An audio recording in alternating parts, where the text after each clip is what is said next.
Hey guys, this is Dion here with Your Guitar Academy and welcome to this Metal Essentials course Level 1.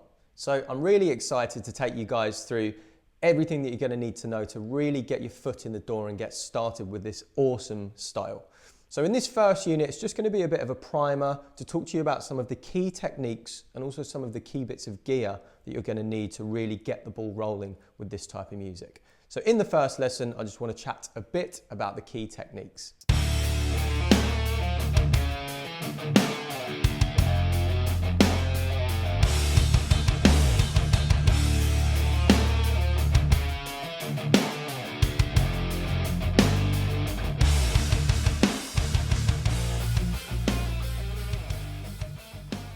If you just joined us, don't forget you can head over to the website to grab all the tabs, chord boxes, backing tracks, and anything else you need to do with the course, all completely free.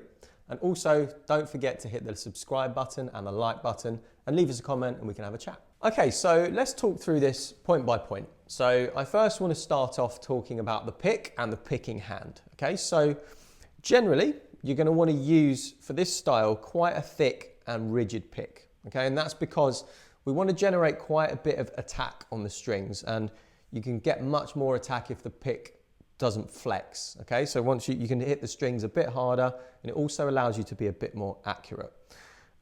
So also in terms of the kind of positioning of the picking hand, you're going to want to make sure that your palm is ready to kind of mute any notes that we don't want to hear. Okay, so you kind of keep it poised and ready, you know,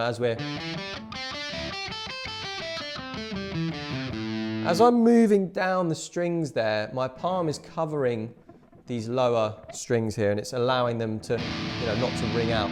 Because when we're playing with this much gain, things can get really noisy. Okay, so if you're not sure what gain means, it's essentially distortion. So obviously in this style of music, we're going to be playing with a bit more distortion than, you know, say pop or blues or soul or something like that. So that's, you know, something to keep in mind with the picking hand. We want to ensure that there's no strings ringing out that we don't want. On to the next point. So the next thing I'd like to talk about is your left hand positioning. Okay, so generally with this style, we're going to be wanting to use all four of our fingers, okay, especially if we're playing lead stuff.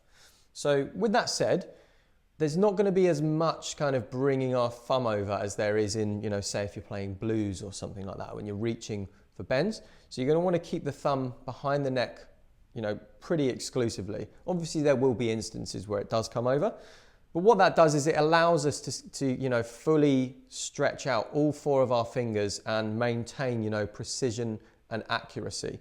And that's, again, that's a real key point of this style, that it's so much based on precision and being very precise with your right hand and with your left hand.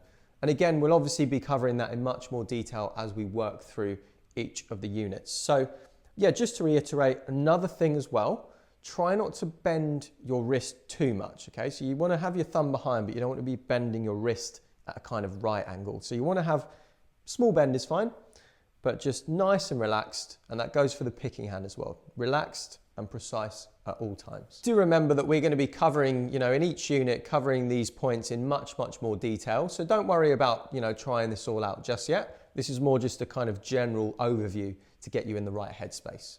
If I take the classic kind of 1, 2, 3, 4 or spider exercise and play it whilst keeping these things in mind, you'll hear how it kind of, you know, I maintain that clean sound throughout. I don't want any kind of unnecessary notes ringing. So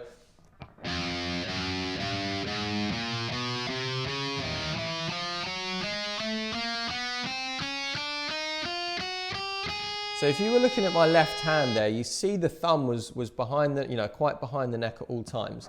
And I was maintaining really good economy of movement with my fretting fingers. So there's no kind of jumping really far away from the fretboard. And you know, if I try that with my thumb over, see it's much harder. There's so much more movement and you're using up a lot of energy that's unnecessary, okay? And also with the picking hand, as I'm working my way down, see there's none of these lower strings ringing out, okay? And that's because I'm being really precise and really accurate with my picking hand here and making sure that there's none of those lower notes ringing out. So if I play this without muting with my right hand, you'll hear how it starts to sound really messy, okay? So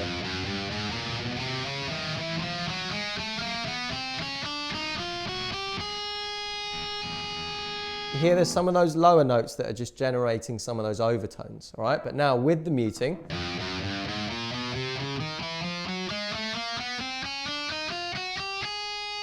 nice and quiet, and we're only getting the notes that we want. So the actual movement is essentially, so you've got this kind of small bone at the bottom of your hand there. So that's starting on the low E string, okay? So, sorry, not on the low E string, just above the low E string. So when I pick that, it's obviously not covering that string because we wouldn't hear anything. But then as I move down through the strings, the hand is traveling. That little bone is kind of the marker for resting on each string as we go by. So by the time I'm on the high E string, my hand is kind of covering all 4 or 5 of those lower strings, okay? And it's using that as a little marker to just travel across the strings as we go down. So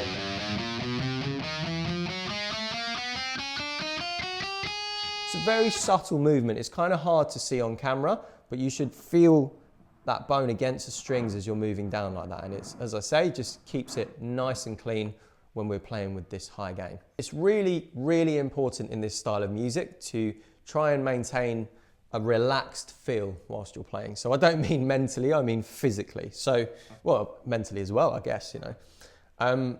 The thing, you know, you don't want to build or create any kind of tension in your arms or your fingers, okay, when you're playing this style.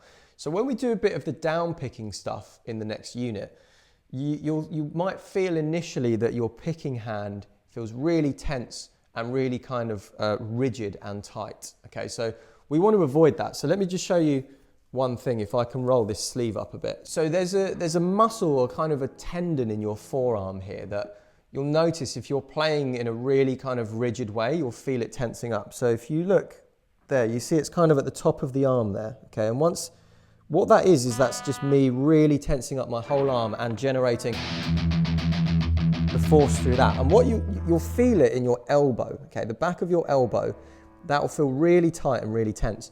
That's what we want to try and avoid, because you can actually get, you know, things such as tennis elbow. I've actually had friends who have had tennis elbow as a result of playing in this way. So with that said, you don't want to be picking from your whole forearm. It's always wants to be from the wrist, okay? And relaxed wrist, okay? So for instance, you know, that's me, that arm isn't tense there, okay? It's just my wrist and it's nice and relaxed. Whereas if I tense, it feels like so much tension in that elbow and in that forearm. So as I say, there's no cutting corners with this style. At first, you'll obviously have to play this stuff super slow, but you really do not want to sacrifice good technique for just trying to play really quickly, too quickly. Another thing to note about this style is that it's quite stamina based. So if you're playing with poor technique, it might feel kind of okay for sort of 30 seconds to a minute, but when you've got to, you know, keep up this down picking at fast tempos, you know, for 4 or 5 minutes or so, you're really going to run out of steam quite quickly. So that's another important thing to note, is maintain good technique to also maintain good stamina. So it'd be a great idea to resurrect that 1, 2, 3, 4 exercise and try it in this style with a bit more gain than you might normally play with, keeping those points in mind. So remember, nice relaxed hands, both fretting and picking hand, and also we're going to be using that muting with our right hand, sorry, our picking hand, if you're a lefty, with our picking hand to work down the strings, making sure we haven't got any excess string noise. So once you've got used to that, join me in the next lesson where we'll be talking a little bit about gear. So that's it for this lesson. So if you want to head back to the beginning of the course, you can click here. And if you want to go on to the next lesson, you can click here. So leave us a comment, guys, and we'll get back to all of your questions. We absolutely love hearing your feedback. It really helps us.